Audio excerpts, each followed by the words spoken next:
From the heart of Dubai, where tomorrow is being built today, to the world. Welcome to the CTO Show with Mehmet. Here, we redefine technology and reimagine possibilities.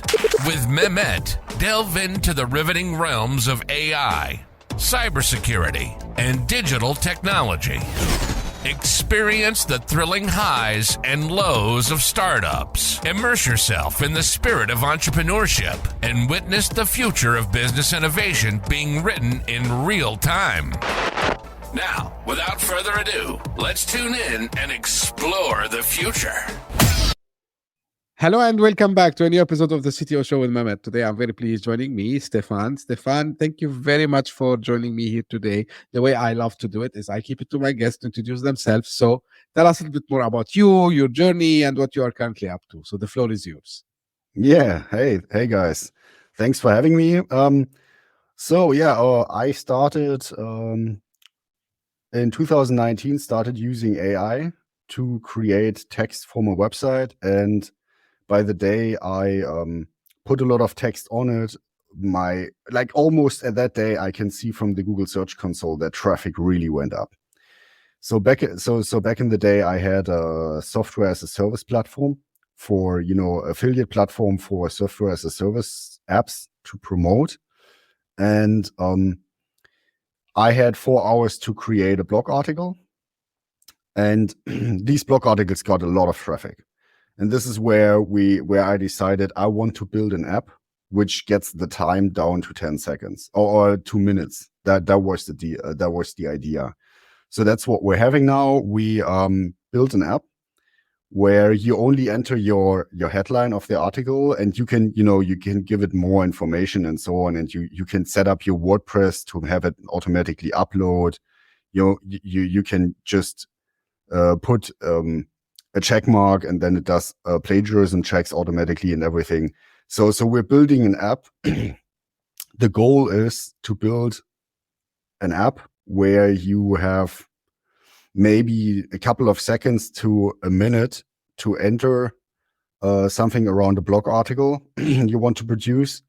And then the system does hundreds of process steps, like checking for plagiarism, resizing images so that they load quick and so on, so that you can have a perfectly optimized blog article in the eyes of Google and get a lot of traffic. So I got really hooked up by this once because I saw how the traffic went up on my website. I didn't know back in the day that blog articles get a lot more reach than social posts. And that was the same time. So I saw my traffic going up on Google Search Console, like a lot. And I saw this story about healthline.com and how they get actually up to 200 million monthly website visitors only by creating super high quality blog articles. They don't spend advertising money. And 200 million, I was like, wow, this is possible. And at the same time, I saw how my website went up, and I had 4 hours to create an article. And so I wanted to, I started to use one-click blog article generators from other companies, but they all, they didn't do it. They only produce text. So I thought I want to have a tool. And then they say it's a one-click article generator, but it takes half an hour to create an article. So because you have to click here, do adjust, and so on. And so I wanted to have an app where I can create, hundreds of articles a day at super high quality, extremely fast. To build websites like healthline.com quickly. That is still the goal. And for all the entrepreneurs in the field, we are having free executions monthly, so so others can do the same. Yeah, that's cool, Stefan. And I would start from something which people debate a lot about it. So like AI is no doubt transforming content creation, right? And but you mentioned about the quality, but still people debate, the quality. You mentioned a lot of quality now. So how do you make sure that the quality is really, the ones? Because for me, I have like mixed feelings about this topic, because what defines quality, right? So for me, if you tell me the quality is the SEO thing, I will scratch my head, right? Because I need the quality from a sense that if someone reads the article, really get engaged with it. So what's your point of view on this? Well, when it comes to quality, I could talk hours. Fine. But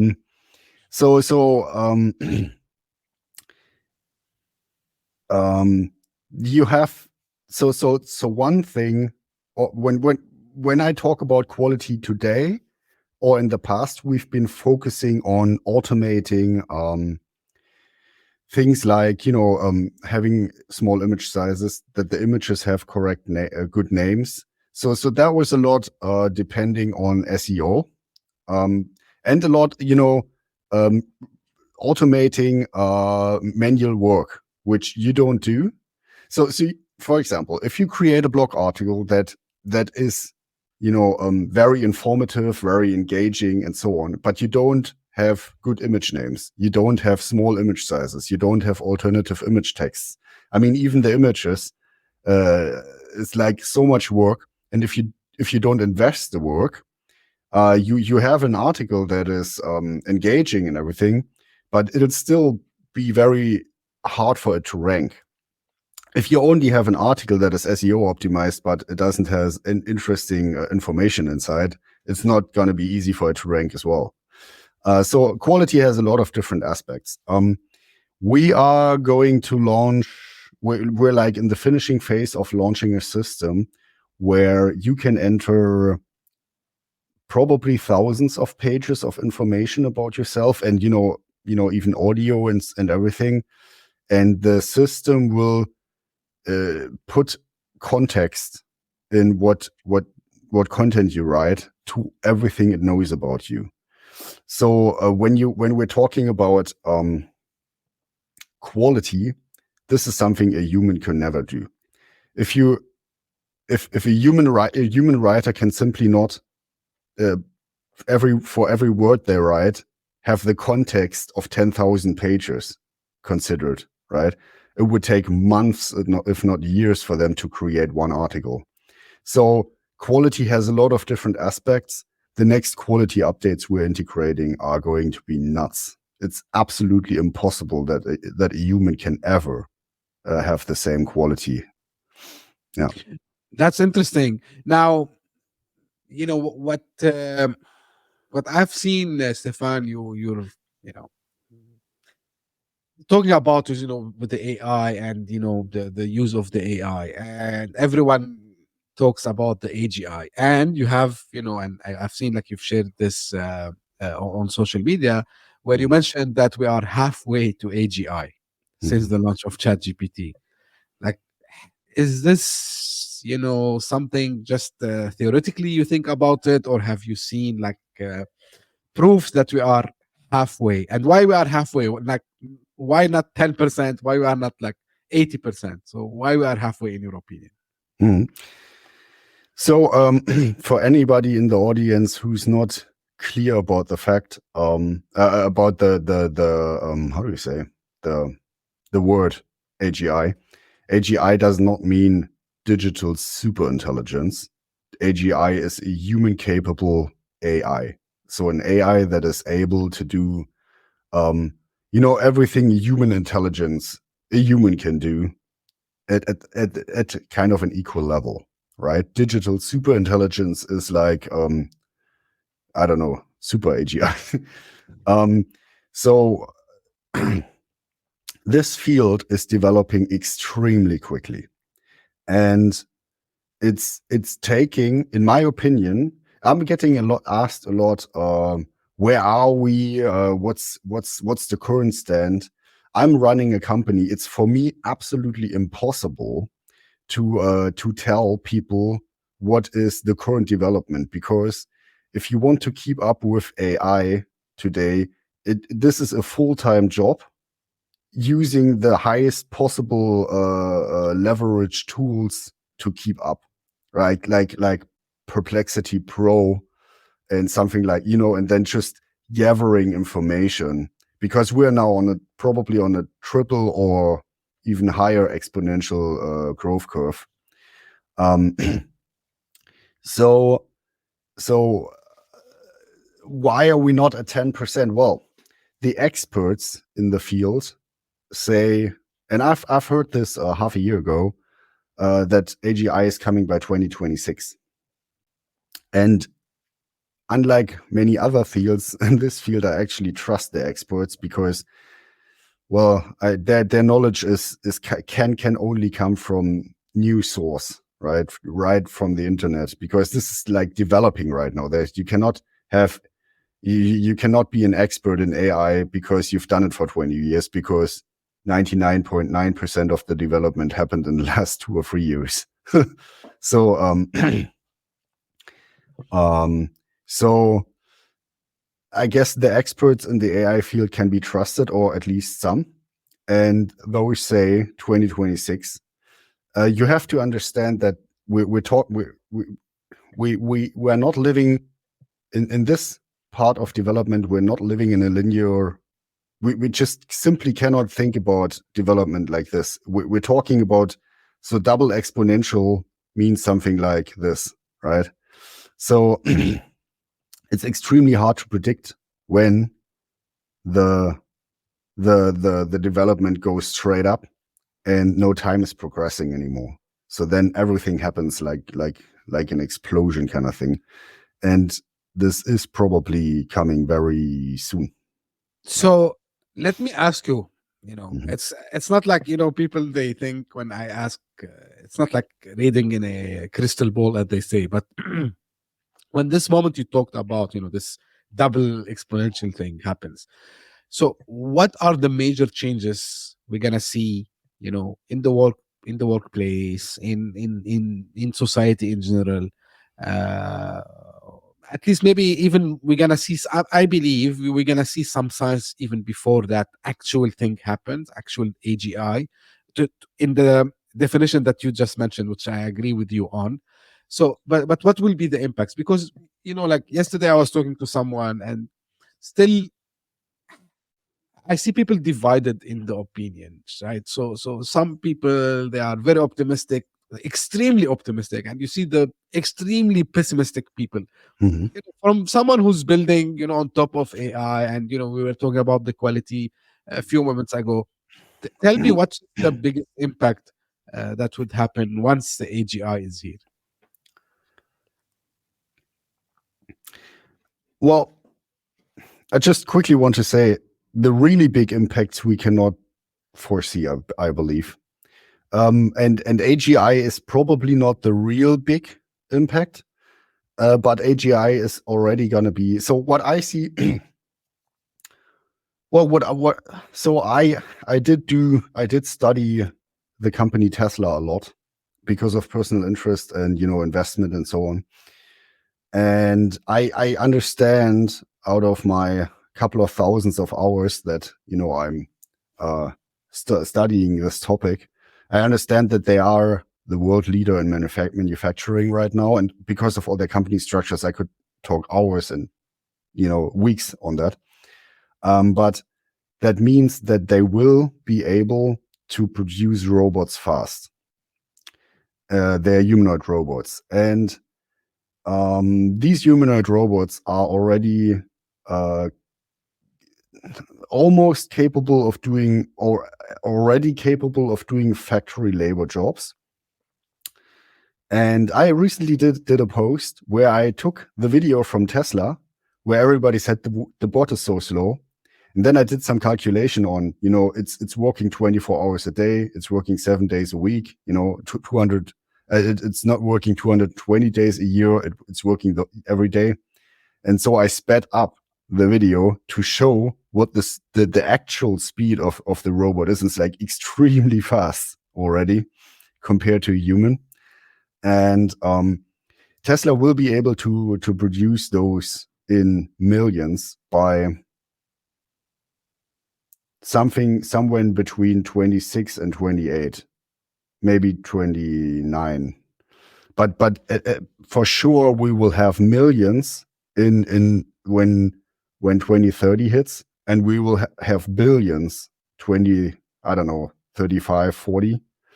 And these, I mean, Tesla already says their goal is that 2026 their robot will be able to learn a job from watching a video on an iPad on how the job is being done. So you don't even need a human to tell the thing anymore what it needs to do, right? It can, study YouTube itself, for example, and then do the job. So this is going to transform a lot. I mean, it's going to start in production, and a very direct impact, which I'm quite worried about, is the factory worker globally, but mainly in China. Because of so my biggest issue here is a lot of people talk about today about they worry that their jobs are going to be taken and that they don't earn money anymore. But I don't see this to be an issue at all. I mean, we're gonna have some trends. We're gonna have a phase, maybe a couple of years, where it's gonna be a little bit rough because of the transition. But since we have machines building cars and houses, your car would be very, very small if we would not have a factory that would produce it, right? It would still be extremely expensive, right? So what I'm saying is the more work is getting done by machines, the more wealthier we get. So I don't see any real issue when we have machines doing work for us. We will be more rich. For example, I can see Tesla robots. Just imagine this. Imagine 5,000 Tesla robots synchronized building a skyscraper a little bit outside of any town globally. I mean, they can build real estate extremely fast, extremely, like all day long. We're probably going to have a situation where a student can have a 300 square meter flat for $50 a month, in the future. So we're going to be well off. The thing is, our mental health. This is what makes me a lot more concerned, because, changing our habits, finding fulfillment, feeling useful, this kind of stuff. And this is where I'm most concerned about the factory worker in China, because they are going to be hit first, because this is like the easiest thing a robot can do is factory work. They are a lot. They define themselves with their jobs a lot, right? And so, yeah, this is what I'm seeing. But on the flip side, they're probably going to be the ones that get the most money as well, because, there's going to be a lot of work done in China, and they will earn a lot of money with those robots. They'll get a lot of taxes, and there's a lot of upsides and downsides. Yeah, 100%. So you mentioned a couple of thought-provoking things, but I want to go back to actually what brought us to discuss this. The LinkedIn post you've put like a couple of weeks ago.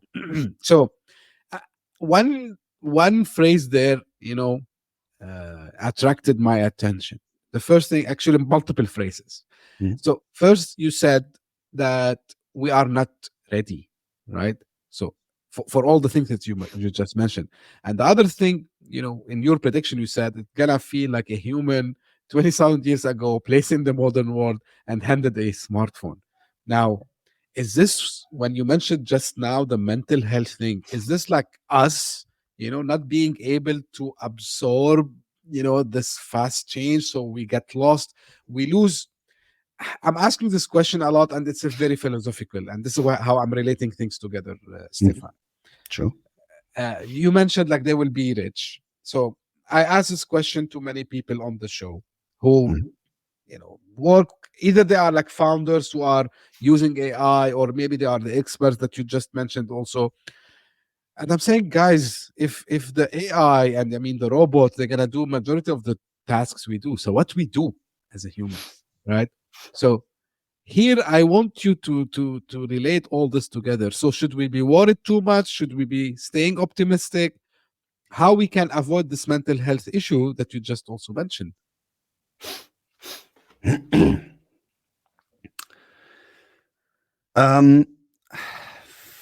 I'm not an expert on that at all, and I the reason why so the message, the post I made was with the headline, and this is what the message for you started as well, is like halftime to AGI. We are right now, so since the launch of ChatGPT till the point where we have AGI, this is halftime now.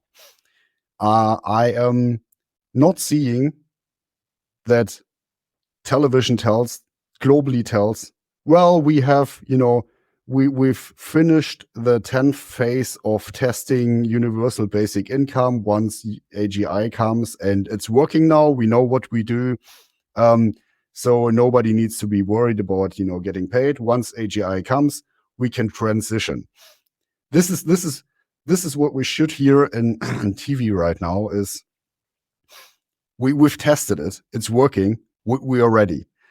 What we should hear mainly in TV now is we're now running tests with large parts of the population on what are we going to do afterwards? What sports programs we're running out, social programs, health programs, mental programs. This should be right now the main topic globally. What are we going to do once robots do our jobs? I cannot tell you what we should do, but I can give some hints. So as an example, the kids in school today, they get prepared for a career, but we should focus way more, in my opinion, on getting them social, like developing social skills, right? Soft skills, making them aware of health issues. I mean, once we don't need to work anymore, well, what are we going to focus on? We're going to focus on being healthy, having a good time, staying mentally fit, being organizing our day without a boss telling us what to do, and so on. So in my opinion, we should now focus on in school. We should focus on this in kindergarten, but really, how are we going to address this issue, especially with the working population? I'm not an expert, and I can't really tell you, to be honest. No, that's completely fine, Stefan. And as I said, like it's a kind of a it's a hypothesis, and it's just like an open question that I believe, in my opinion, every human should be asking. That's what why we're talking about this, right? There have to be some experts now. If you're an expert in this field, seeing this, get vocal. Speak on podcasts. Think about solutions. Present the solutions. Right? Absolutely. Yeah. Absolutely. This is why part of why I have this podcast to it's like bring people like yourself who can bring thought-provoking ideas, and then get the experts to discuss it 100%. Maybe look for your audience. We're on the CTO show. Guys, develop some apps where people can track habits, and get OpenAI is doing it right now with health. They launched. I've seen it just briefly. Seen that they did launch or are launching an app which is like an LLM specifically made for answering health questions, and I mean mental health questions, right? Or mental health, so that you can track your mental health. And then the system gives you ideas what you can do next, right? How you can improve it, and so on. Somebody can develop an app like that. Yeah, absolutely. It'll be needed. Yeah. Of course. Like you touched base on many things, and I agree with you. Like we need like more. But the thing, Stefan, which I believe, regarding this topic, it's gonna be a collective effort. So we need the people who have the knowledge, like yourself, to develop the app for a specific use case, and then we need to have people who are specialized in human behavior, people who can, advise, like maybe studying history, because I'm sure like in history we can find examples of major events that happened that shifted, how humanity altogether, lived, right? So it's a huge topic, but I want to go a little bit to something related to the entrepreneurship part. Now AI, is what everyone is looking after. Every single startup trying today to embed AI, if their product or service didn't have the AI part, so they are trying to bring it in. um from your point of view, like, does it make sense really to put the AI in every single use case, or it's just like something that they have to check mark something, maybe to please the investors, or maybe they want to please the audience? What's your point of view on this? I'm pretty sure it's not making sense in any use case.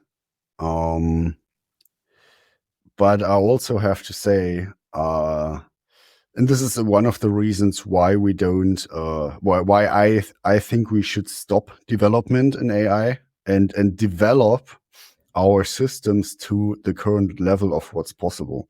I'll give you an example. And this is, I mean, as I said, it's probably not good for any use case or not necessary, but you have to think about it really.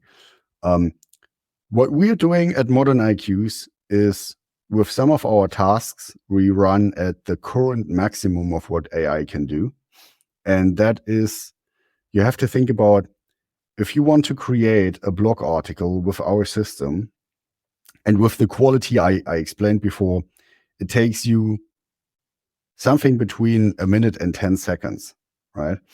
So when we're using the 10 seconds, this is 1,000 times faster than what you can do with ChatGPT. Because with ChatGPT, you can, you can produce a text, but then you have to do all these other steps, right? Like renaming the images and so on. So with ChatGPT, you need 4 hours, and with our system, 10 seconds. That means our system can replace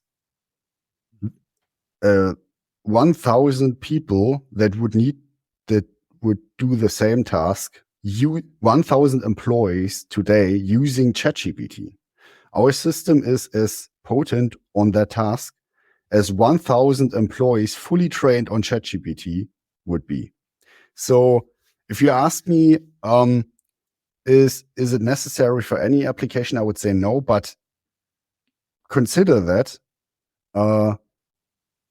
if it is, it's currently possible that a competitor who's using AI might be 10,000 times more efficient than you. So, right, you have to think about this very in detail. Yeah, absolutely. So this is what we also repeat. So, and again, back to the future of work, and so probably it's the person who knows how to use the AI will replace the guy who doesn't know how to use AI. So, and again, if I want to put this in software perspective, so the application or piece of software that leverage the AI, would be better than the ones who they didn't do it. So one thing, on that previous point that I wanted also to, ask you about it. And I ask, and I ask it not to debate with someone, just, for me to collect different point of views, like kind of a public survey, let's say. Sure. So there is the concept of, technology singularity, right? So where the concept where the technology will be, we cannot control it anymore, so it like goes out of our control and kind of start to is this something that really will happen someday, and should we allow it to happen? This is a really good question. So, to be honest, I'm very honest right now. Sometimes I think maybe the world is ready for a higher form of intelligence. but I'd rather. So this is why I'd like to. That's why I'm saying, like, in my opinion, we should stop developing AI now, and because that's why I'm saying, like, AI right now is possible to do the work of 1,000 people using ChatGPT. What we need is we're doing this. We're doing the work. Our app is doing the work of 1,000 employees using ChatGPT for blog articles. If somebody else is creating an app for any other task, it can be the same potent. We don't need higher potent AI systems. We need to develop our systems to the closer upper edge of what's possible right now. We need to use AI with its capabilities. We're not doing this, right? So if you ask me for technical singularity, I think this is it's quite likely that something that I think it's possible. I'm seeing well, I'm not sure if you've seen all the talk about QSAR and so on and other technology so what we're doing right now is we are developing other parts of our intelligence artificially. We're developing systems that recreate other parts of our intelligence, not just the text autocomplete like an LLM, but so QStar, the rumors around QStar is that it's a system that understands which of its outputs is better and therefore can self-improve till infinity. I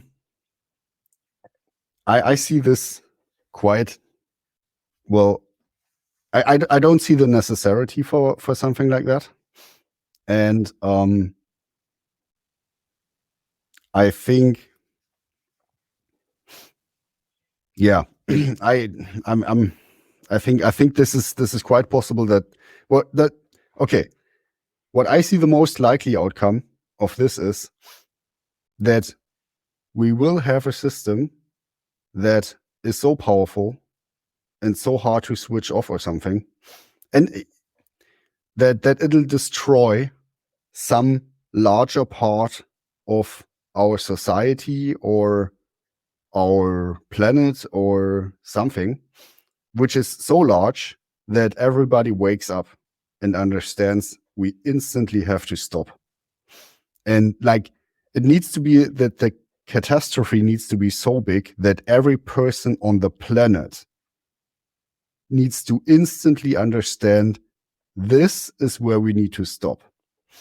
This is how I'm seeing this playing out. Cool. But this is not going to be like a Terminator kind of scenario. I see this more like when we wash ourselves with with shampoo, we kill bacteria, right? But we only use shampoo. We don't think about the bacteria. This is maybe the scale of what we have to think about there. Yeah. I'm very transparent in my podcast, and okay, I understand your point of view, Stefan. And I respect all the opinions regarding this. But one thing that I don't like, I get your point, but I don't like the concept of stopping developing. And the reason I'm saying this, because I believe the world still has a lot of problems that humans could not end for a reason or another. True. Right? That's true. Yeah. Right. Mm. So, and I'm aware at the same time that, okay, some of these technologies might hurt in a way or another humans. And to your point, not in a Terminator scene concept. This is where, again, back to the experts and collective work. No, we should, I believe, this is my point of view, we should continue developing, but at the same time, in parallel, work on the other social aspects that you just mentioned, right? Because I think, I will give you one example. So I had multiple episodes like this season and the previous season, and people who are developing really good things for health in health tech using AI, people who are developing great things for education, people who are, and like these two touch our day-to-day lives, the health and education, so we need this every time.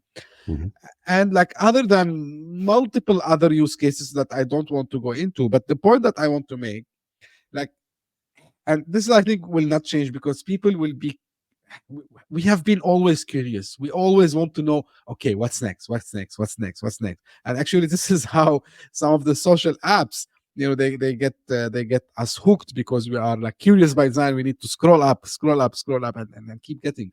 So I think even if all of us, me, you, and the whole community decides, yeah, let's stop for a while, there will be that guy, that he, or even maybe she, they will say, no, I'm curious, I want to see where I can get to.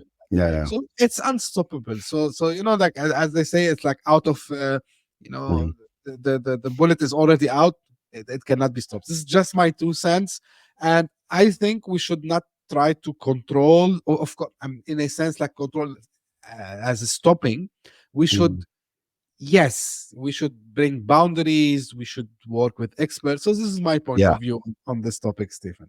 So, well, you know what? I'm just quickly rephrasing. Uncontrolled triple, quadruple exponential development. This is what we should stop.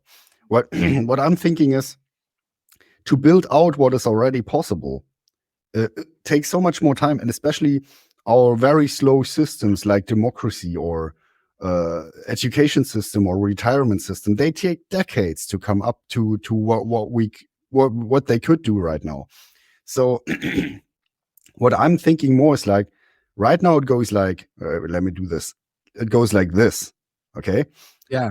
We should now not do this, but we should do like, like more like steps, like thought through steps, because we've already been extremely far, right? We should now, instead of developing GPT-5 or Q-Star or something, we should like really take like very well thought through steps and improving and give the rest of the whole global economy and systems and everybody time to catch up to what's already possible.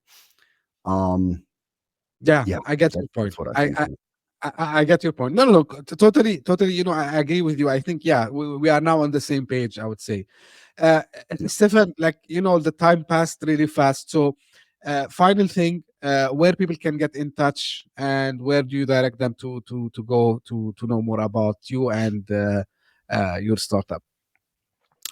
I'm most active on LinkedIn. That's Stefan with F and Fehr. And but really, guys, go on moderniqs.com. You can. We're right now finishing our second version of the platform, where you don't even need to create an account. Just go on moderniqs.com, enter the headline of your blog article, enter your email so we can send it somewhere, and press create. And we are sending you a blog article with text, with images, and like, I can't count how many optimizing steps. And you can post it on, you can just copy the whole email and put it on your WordPress or whatever, or even as a LinkedIn article. That should be possible as well. And if you create an account, you have more options and so on. But really, like, we are right now giving away 1 free article per month, and we're trying to get this up to 10 so that every startup founder can, have their website very visible in the eyes of Google, and without spending any time. Yeah. It's cool. A one-click solution, right? So, yeah. Absolutely. So, guys, you don't need to follow. Just they will have the links in the show notes, or if you're watching this on YouTube, you will see them in the description. Stefan, really, it was a very, I would say, enlightening and engaging discussion. I really enjoyed that. Thank you very much for being a guest with me here today. And usually, this is how I end my episode. This is for the audience. If you just discovered this podcast by luck, thank you for passing by. I hope you enjoyed. If you did so, please give us thumbs up, subscribe, and share it with your friends and colleagues. And if you are one of the loyal followers who keeps coming, sending me their comments, suggestions, and so on, please keep doing so. I really enjoy reading them. Even if you don't like something, don't be shy. Send that to me. I'll try to always, improve and get the best of the best. So thank you very much for tuning in. We'll meet again very soon. Bye-bye. Hit that subscribe button, share the show with your tech-savvy friends and fellow entrepreneurs, and leave us a review on your favorite podcast app. Your support means the world to us.